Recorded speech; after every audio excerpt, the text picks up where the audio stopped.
Kolbrún var 2,5 árs og þetta var í apríl 2005, 10. apríl.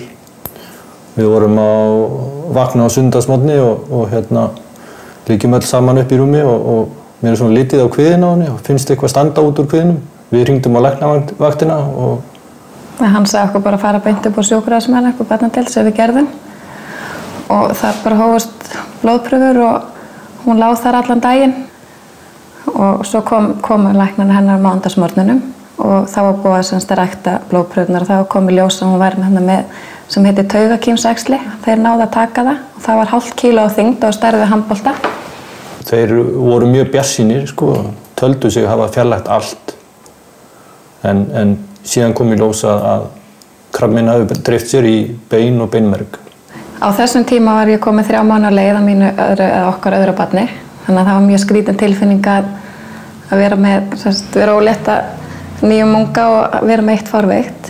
En í framhaldi af þessu þá hófst mjög hörð meðferð hérna heima í 3 mánuði og það þurfti að ná að drepa allt niður þannig að hún gæti fara út til Svíþjóðar í stofnfrumuaðgerð. Það sem hún er tengd vélum og tækjum sem að sortera frá stofnfrumur.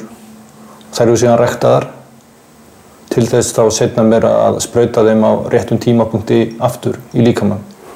Miðjum klíðum að þá fer allt í einu litla krófum að liggja að koma út og það var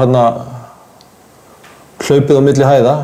Á þessum tíma var Kolbrún mjög veik og henni var taugalíf, þetta ekki verið þarna lengur og kem með Stefán upp á deild til Kolbrúnar en hún var ekkert samþykkt í að fá hann þarna inn þar sem ég var nú svolítið búin að svíkja hana og hann beið bara í vagninum fyrir utan herbergi hennar.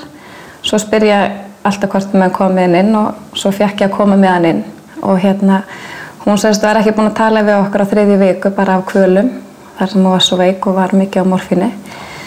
Þannig að það eina sem hún var búin að segja hann ætti ekki að heita Magnús. Ég veit ekki af hverju. Og við vorum ekki búin að ákveða neitt nafn. Og ég kem með hann upp og segi vel að ég hef ekki bara skýra hann Magnús. Hann bara jú, ég gerum það og svo höldum við svona áfram. Þangað til að við heyrum eitthvað hvísl. Nei, hann á að heita Stefán. Og ég held áfram. Þannig að hún restir sig að segi, hann á að heita Stefán. Ég vil ekki hugsa til þess ef hann hefði ekki verið til staðar. Vegna sem ég segi, við vorum að missa hana.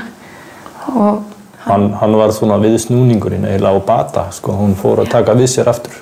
Nú eru liðin 3 ár frá því að Kolbrún hætti lyfjameðferð og hún er bara spræk og rosa flott stelpa. Og við vorum með hann í blóðprufum daginn og læknarnir sögðu okkur það að hún væri bara gangandi kraftaverk sem er bara yndislegt. Og á laugardaginn þá hljóp ég hálft maraþon til styrktar SKB og er bara ánægð að geta gert það fyrir þá þar sem þeir hafa stutt vel að baki við okkur.